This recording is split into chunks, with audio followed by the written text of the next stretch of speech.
ជំរាបសួរបងប្អូនទាំងអស់គ្នាថ្ងៃនេះខ្ញុំនាំអារម្មណ៍បងប្អូនឆ្លងកាត់បទពិសោធន៍ជាមួយខ្ញុំក្នុងការឆ្លងដែនពីប្រទេសម៉ាឡេស៊ីទៅកាន់សិង្ហបុរីព្រំដែនប្រទេសម៉ាឡេស៊ីគេហៅ Johor Bahru ព្រំដែនប្រទេសសិង្ហបុរីគេហៅ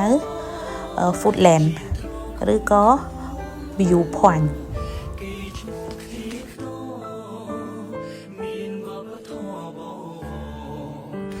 ចានេះគឺជា Johor Bahru ព្រំដែនប្រទេសម៉ាឡេស៊ីយើងត្រូវធ្វើដំណើរតាមចន្ទៅយន្តឡើងទៅខ្ពស់ឡើងពីចន្ទៅយន្តមួយទៅចន្ទៅយន្តមួយឆ្លងកាត់ពីអគារមួយទៅអគារមួយ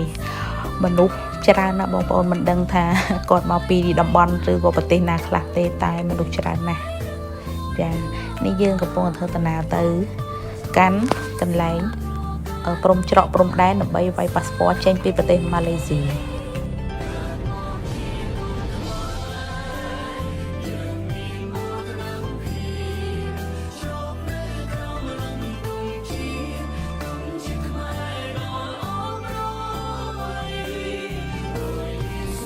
យើងដើរមួយថ្ងៃហើយអត់ទាន់ទៅដល់ច្រកព្រំដែនសម្រាប់វាយប៉ាសពតចេញរបស់ប្រទេសម៉ាឡេស៊ីទេ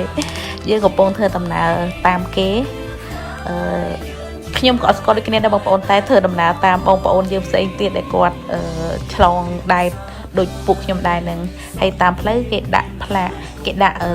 សញ្ញាព្រួញទៅ Foodland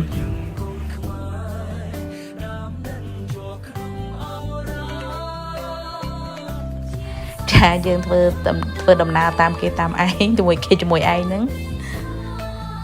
ចាយើងមកដល់ច្រកព្រំដែនសម្រាប់វាយប៉ាសពតចេញហើយដោយសារគេអត់ឲ្យយើងថតអញ្ចឹងខ្ញុំថតបានតែបន្តិចទេបងប្អូនហើយនេះយើងវាយប៉ាសពតរួចហើយយើងក៏ត្រូវធ្វើដំណើរតាមឡានក្រុងដែលយើងបង់ម្នាក់4 ringgit.8យើងបង់ថ្លៃឡានក្រុងហ្នឹងទៅគេឈ្មោះយើងទៅដល់ Foodland កន្លែងវាយកន្លែង scan ប៉ាសពតចូលប្រទេសសិង្ហបុរីហើយយើងបន្តដំណើរជាមួយនឹងឡានក្រុងដដែលហ្នឹងចូលមកដល់ប្រទេសសិង្ហបុរីនៅចំណតបេនឡានក្រុងកណ្ដាលក្រុងគេតែម្ដងបងប្អូនហើយយើងចុះពីឡានបេនឡានក្រុងនេះធ្វើដំណើរទៅទិញកាតសម្រាប់ជិះរទេះភ្លើងជិះឡានក្រុងនិយាយទៅឲ្យទៅសេវាសាធារណៈរបស់ប្រទេសសិង្ហបុរីដែលគេចំណាយក្នុងមួយថ្ងៃ$17ចាជាជីទៅឲ្យតែសេវាសាធារណៈរបស់គេចានេះគឺជារូបថតក្នុងប្រទេសសិង្ហបុរីអរគុណបងប្អូនទាំងអស់គ្នាដែលបានទស្សនាវីដេអូរបស់ខ្ញុំបាយបាយ